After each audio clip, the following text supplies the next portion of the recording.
నంద్యాల జిల్లాలోని చాగలమరి మండలం ముత్యాలపాడు గ్రామంలోని హోలీ నేటివిటీ చర్చ్ 131 సంవత్సరాలు పూర్తి చేసుకున్న సందర్భంగా ఆలయ వార్షికోత్సవ వేడుకలు ఘనంగా నిర్వహించడం జరిగింది. ఈ వేడుకల్లో కృష్ణా గోదావరి డైసిస్ బిషప్ మరియు Nandyal diocese in charge bishop Cornelius ముఖ్య అతిథిగా హాజరయ్యారు. జిల్లాలో అత్యంత పురాతన దేవాలయాల్లో ఒకటైన హోలీ నేటివిటీ చర్చ్ నేడు 131 సంవత్సరం పూర్తి చేసుకున్న సందర్భంగా ప్రత్యేకత సంతరించుకుంది.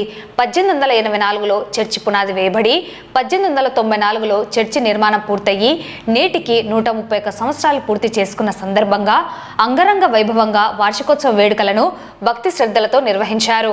ఈ హోలీ నేటివిటీ చర్చ్కు ప్రత్యేక గుర్తింపు ఉంది. ఎంతో మంది విదేశీ మిషనరీలు ఇక్కడి ప్రాంత ప్రజలకు విద్య, వైద్య సేవలు అందించి ప్రజలకు సేవ చేసిన ఘన చరిత్ర ఉంది. 100 సంవత్సరాలు పూర్తయిన నేటికి చెక్కు చెదరని చర్చ్ కట్టడాలు, ఆలయంలోని వస్తువులు ప్రజలకు విద్య, వైద్యం అందని ప్రాంతం కావడంతో 1884లో రెవరెండ్ షెఫర్డ్ దొర అక్కడ స్థలం కొనుగోలు చేసి హోలీ నేటివిటీ స్కూల్ను నిర్మించి వేలాది మందికి విద్యను అందించారు.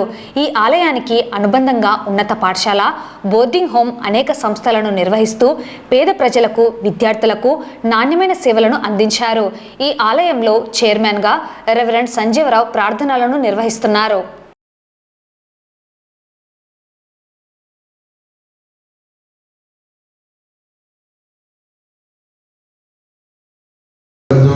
నీకు బదులుగా కావలసినటువంటి వనరులను, వసతులన్నింటినీ కూడా సమకూర్చిన తరువాత ఉన్నాడు.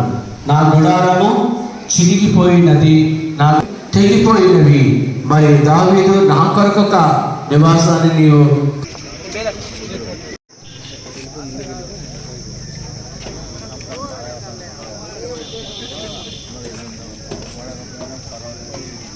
నిర్మాణ విషయంలో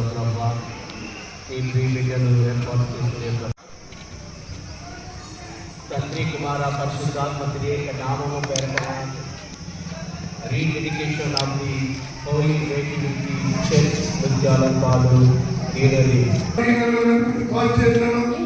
గురువులను, సంఘాలను, సంఘ నాయకులను నియమించి ఆశీర్వదించుకుంటున్నాం. ఈ జన్మోత్సవాలు రెండవసారి ఇశ్రాయేలీయులు 40